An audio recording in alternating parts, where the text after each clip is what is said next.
Misty, Office of Health, Department of Health and Human Services, you can go ahead and move forward, Jessica.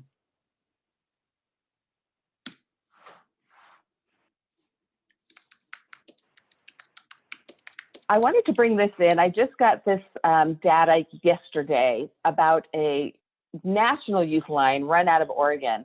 And they were examining those callers ages 11 to 14, which had increased over the 2020 COVID challenging year.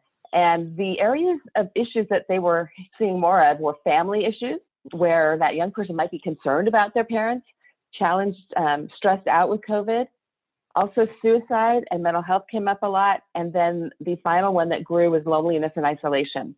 So I wanted to bring this up because we are seeing that and hearing that with our Nevada youth as well. Next, please.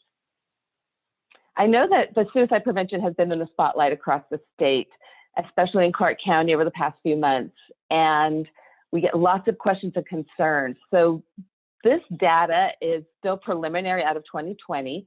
But I wanted to show you how our rates in our state are very variable. They fluctuate quite a bit. So the blue bars are the number of youth suicide deaths. The wavy line is our rate fluctuating. And then the dotted line is the national rate. As you can see, the national rate for youth has risen steadily across the same time. But when people were concerned about increases in 2020, we did see some time frames that had some increases, but overall, it was a fairly typical year, and I don't want to diminish that any life lost is a tragedy. We don't want to focus on the numbers, but I know this comes up for people. Our highest years were in 2011 and 2018. 2011 was the result of media contagion after multiple suicide deaths in 2010, and they linked it straight line from bullying to suicide. Rarely is there a single cause for suicide, so we try not to make that straight line correlation, but the media, social media was doing it daily. And so kids, vulnerable kids being bullied, were thinking this might be my only option. And so our youth rate in Nevada tripled in 2011. That is what contagion can do for us. It's horrible, but when we know and learn better, we have policies that will protect against that contagion. And as you can see, in 2012, it went down very low. 2018, we can only speculate. It's still too soon on some of this information, but the majority of increase, 90%, came out of Clark County. And this was when October 2017, we had the October 1 shootings down in Las Vegas. So I'm imagining that the stressors from that and the trauma from that might have sent those numbers up. And 2019 we started to decrease. As a nation, we decreased for the first time in 15 years as well. So that is our youth numbers. And now go ahead next, Jessica. I'm trying to move forward from my computer. I know this is a very difficult topic, but suicide can absolutely be preventable. This is not about wanting to end one's life for our young people. It's about unmet needs, pain and loss, feeling like a burden. And if we can recognize that a young person is being challenged early on and get them connected to help, hopefully that early intervention will be less traumatic and we don't have to wait for that mental health crisis or that crisis of suicide. Next, please. So some of the main risk factors, as we know, trauma is a huge part of this. If young people have those adverse childhood experiences, and that the higher the number, the higher risk for mental health, addiction, and suicide. But if we can recognize and connect to help, that can really be protective. Stressful life events, as I mentioned, loss. Is it a personal loss, a financial loss, loss of freedom because you're in trouble with the law? Shame is a big part of this as well. Prolonged stress due to things such as COVID. This is where we're going to see the impact on the parents that can trickle down and impact the youth. That unemployment, housing stress and strain, relationship conflict. When you've been under quarantine with a family, and those stressors can really be exacerbated. We're finding those gaps in our system because of the COVID isolation. The exposure to another suicide, that's that contagion I just mentioned. Feeling like a burden is a really huge risk factor. This is one of my biggest red flags. We hear this often with our young people. My family would be better off without me. My community, this world would be better off without me. So I ask that question first often. What would it look like to not be a burden on your family without suicide being a part of this? because truly the family won't feel like that person's a burden, and we can help work out the barriers and what's going on there for them. Access to lethal means is absolutely one of the biggest risk factors. We need to make sure our medications, our firearms, other potentially dangerous means are locked up, or even better yet, out of the home, especially when we're worried about someone. It can give you time and space for that person between a triggering event and grabbing those means. That time and space will allow for de-escalation or someone offering help or them reaching out for help. So it's very important. Next, please. Misty, can I ask a question about that? Please, yes, please. So do you happen to know off the top of your head where people can get gun locks or like the safety boxes that I know that as a community we've had them before? Absolutely. We were gifted with CARES relief funding at the end of last year, and we worked with a lot of partners. Mobile crisis response teams across the state have medication safes, gun locks, and the doTERRA medication dissolving bags. So you can either call the Mobile Crisis Response with Child and Family, DCFS, Division of Child and Family Services, or contact me at my email with the Office of Suicide Prevention. Go to our website as well, suicideprevention.nv.gov, and you'll see right on the first page, reducing access to lethal means. We'll give you more information and all the phone numbers. So great question, Commissioner Goycochea. Are there any other questions on that? Okay. Some of the other risk factors we need to think about: self-injury in and of its own right is not necessarily a link to suicide, but absolutely that person needs treatment. We don't know what's happening underneath, behind that injury, the story behind that injury, be it modulating the emotions. For one young man, it was anger that triggered that self-injury trauma. So if that person does not get treatment for self-injury, it can absolutely lead to suicide. Risky behaviors like drunk driving, riding without a helmet on a motorcycle. Eating disorders are a big part of this. Anorexia has high risk for suicide. Bulimia, not as much. LGBTQ, those LGB has sometimes a 40% higher risk for suicide. They're thinking of it versus when we do the Youth Risk Behavior Survey, it's typically about 20% of our students have thought of suicide. And for transgender youth, it goes up to about 60%. So we really need to pay attention and link our LGBTQ youth to services. Bullying, I believe bullying is an invitation for help, a big red flag. I do not condone the behavior, but they are screaming that they need help. Those that bully and are also bullied at home have some of the highest risks for suicide across all populations. And then the challenging thing with COVID here is I think our young people really don't see much hope. They don't see their purpose. There are so many dark issues going on, as Commissioner Benton mentioned, in 2020 and continuing. And even with my own kids, they're like, Mom, all kids are talking about this. It doesn't mean they're acting on it necessarily, but again, we want to be listening and observing what those unmet needs are. Next, please. Other specific to COVID, that isolation and loneliness. We know Washington County does signs of suicide, and when we go in and help with youth and we ask what's going on that's making you have thoughts of suicide, loneliness comes up so much. And they'll say, well, my mom is in the room doing one thing, my brother's in a room doing another thing, and I'm just so alone. So how do we break that loneliness? It's by connection. Connecting is really one of the biggest protective factors we can bring to our young people. The others are those stressors on the adults. We see alcohol consumption and substance use increasing. We also see increases in overdose deaths, where suicide rates went down for 2020 or 2019. Overdose deaths increased dramatically. And so we need to be cautious with those numbers because they can overlap. When you add alcohol consumption increase and increased firearm purchasing, it's really a recipe for disaster. So again, that access to lethal means. Next, please. Oh my goodness. I've got about 10 minutes. Okay. You can't always see the pain. As I mentioned, it's about pain, loss, overwhelm. I know these young people have so much going on their plates, competing factors, that they sometimes can't see their coping strategies and resilience skills. So we want to help them remember that. The best way to do that is to listen to what's causing them that pain. Could it be the loss of their opportunity to do their sports or their arts? or their music, and loss for graduation and some of those other milestones could be a big deal for them. Pain with sudden mood changes, I think this is a big one we often see, but we don't recognize it until it's too late. If that young person is feeling depressed for weeks or months and all of a sudden is feeling better, we want to check that out.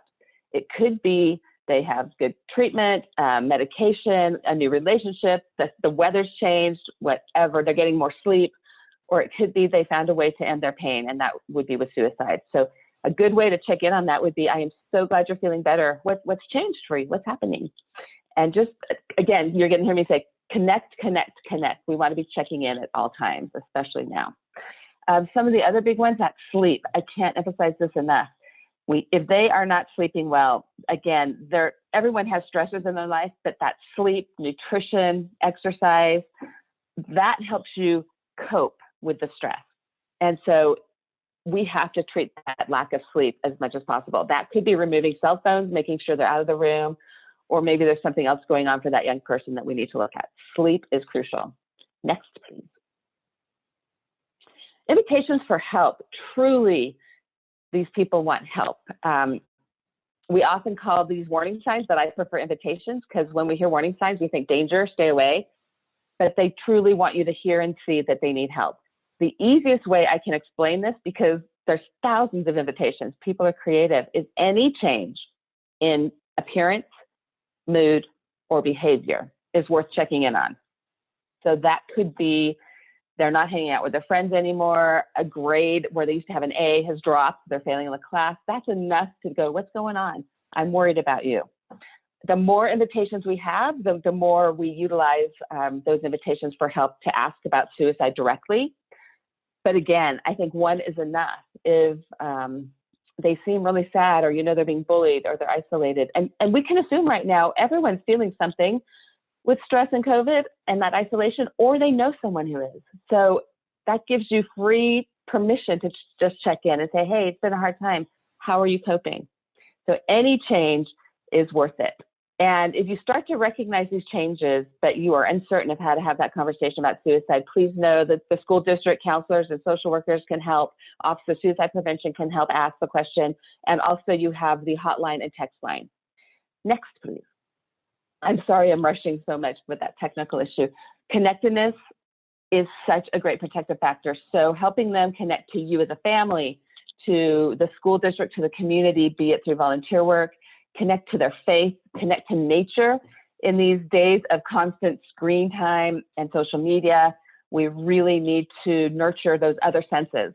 The touch, the smells of nature, being out there and getting grounded can really help ground our stress and anxiety. So really emphasize that connectedness. And then the final one I'll mention is connected to themselves.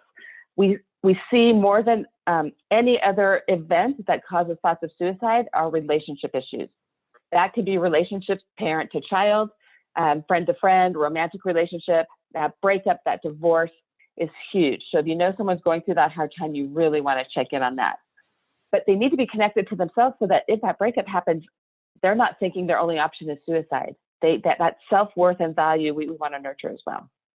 Next, please. Specific for parents and how you can help, really, you are their role model. They want to learn from you. So role model healthy behaviors, healthy communication skills, healthy technology use. No technology at the table, no technology at a certain point in the evening so that everyone's getting a good night's sleep. You can lead the way for that and then hold those boundaries. How you problem solve, approach the challenges and these stressors will demonstrate your coping and pass down coping strategies and help build your young person's resilience. I think I've covered the check-in regularly, not just about homework or school. I know my kids get sick of me asking about grades, but deeper conversations. Tell me what's going on in your class. How are your friends doing? Are you worried about anyone? How are you coping? We want to go deeper. And if these conversations are met with resistance or anger, maybe there's something going on there that we need to have an even deeper conversation about their mental health and suicide. If your child has a history of depression, anxiety, self-harm, thoughts of suicide, you want to make sure you're monitoring. You want to, for sure, reduce that access to lethal means. and consider involving a professional for help. And again, the school district can absolutely connect to resources, and I'll have a few resources at the end of this. Next, please.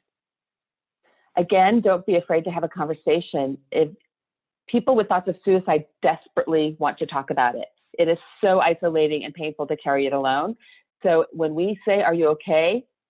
Has it been so bad that you're having thoughts of ending your life? I'm really seeing all these things that worry me.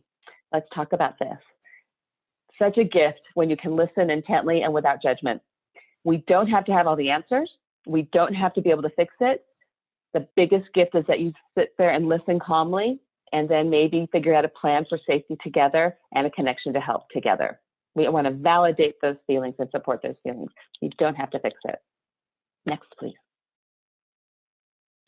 So we have brochures on the website and the Office of Suicide Prevention on how to reduce your access to lethal means in English and Spanish.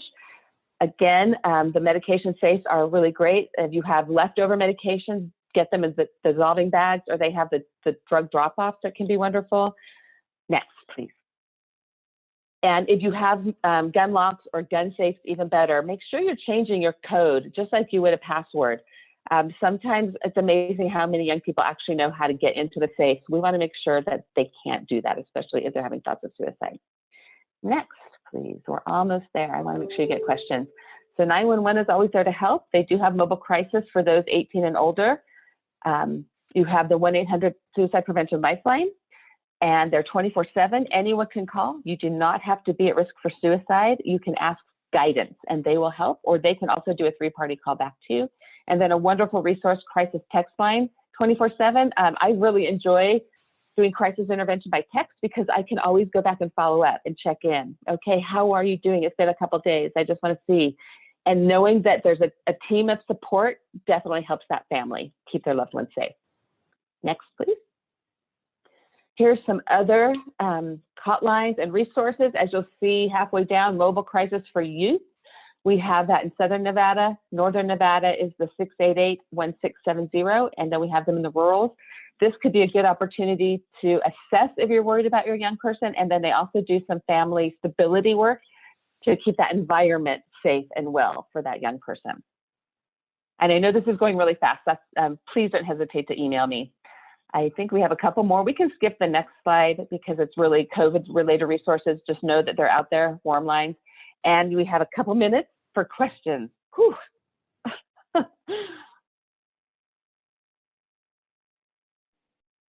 You can unmute if you want, or just write in the chat. Yeah, Stephanie Peterson added a good set of questions to the chat there. I'm pulling that up, Stephanie. So Stephanie's question, Misty, is about spending funding on more PE and allowing our kids, you know, with the knowledge that exercise is good for our mental health and physical activity. She has concerns about, you know, where our budget's being sent as a school district, doing one-on-one computers versus PE teachers, and just really looking at the funding and if that kind of funding could be used more towards physical activity. Okay, great question, Stephanie. I can't address the funding decisions. I know at the state right now, at the legislature, there's budget hearings constantly trying to decide how to improve that mental health array of services. But absolutely, diet, exercise, mindfulness, sleep, again, can be a big part of reducing those thoughts of suicide. And what we do often is build a safety plan. Safety planning includes their internal strengths, their environmental supports, the people that they trust, their trusted adults. We should have them at the schools and at home, and really consider that technology use and how to balance that for them in these times of crisis. If Stephanie, if you have more questions, please check my email and we can dig deeper on this. I know they're calling us back to the breakout room. Is there anything else?